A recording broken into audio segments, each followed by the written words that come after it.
One day, in the early morning, Gautama Buddha sat quietly with his disciples in a serene garden. The air was still, and the only sound was the gentle rustling of leaves.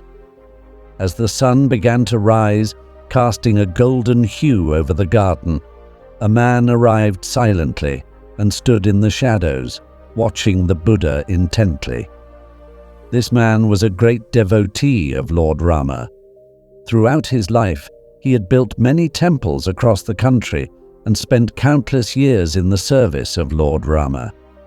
He chanted Rama's name every day and contemplated his greatness.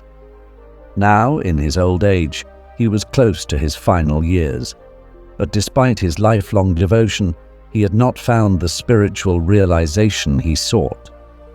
Doubts began to creep into his mind. Was there truly a God?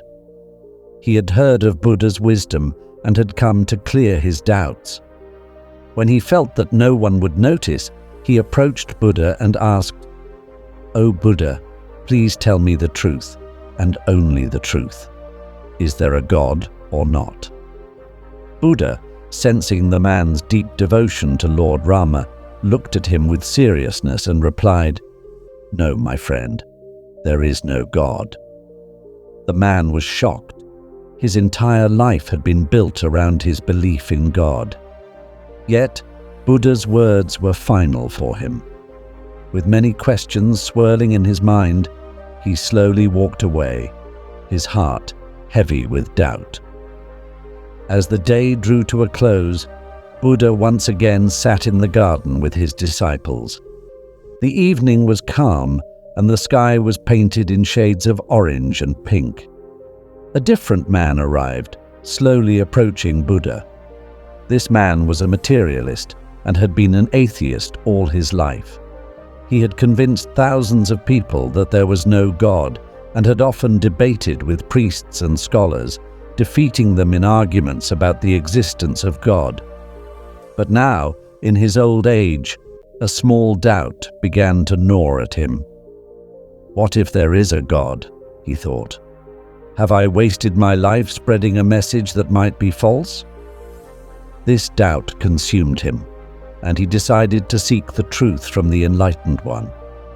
He approached Buddha cautiously and asked, "They say you are enlightened.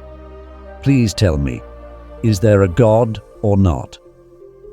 Buddha, understanding that the man was a firm atheist, replied with a firm voice, "Yes, my friend, there is a God." The man was equally shocked.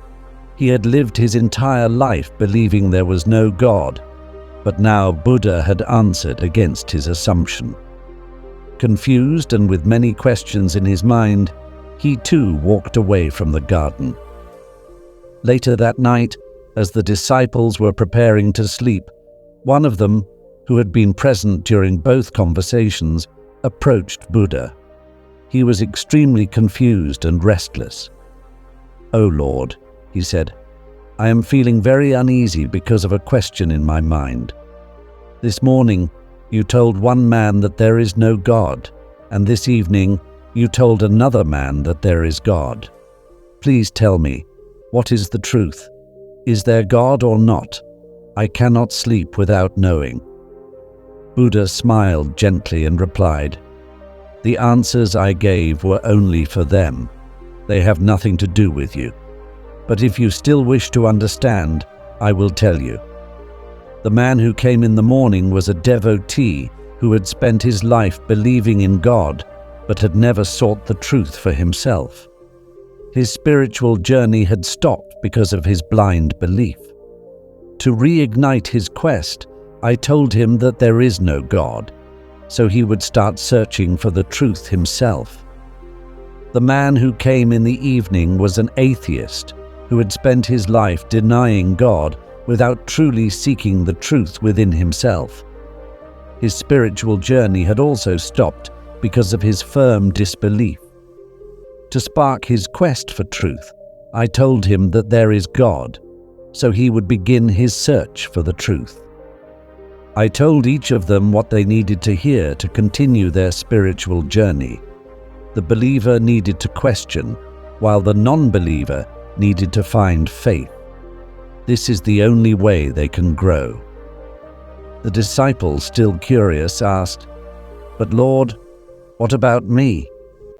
Buddha smiled once more and said, "Just continue meditating, and in time you will arrive at the truth yourself." In our lives, we encounter two types of people: those who believe in God and those who do not. But whether you believe in God or not is not the most important thing. What truly matters is the quest to understand your real self and to seek the truth within. The extent to which we reach our spiritual goals depends on how deeply we desire to achieve them. Those who have a strong quest to know their true identity will make diligent efforts to find the truth, and in the end, the truth will be revealed to those who seek it most earnestly. This is the journey of growth. Thank you for watching. Stay tuned for more inspirational stories that will transform your life.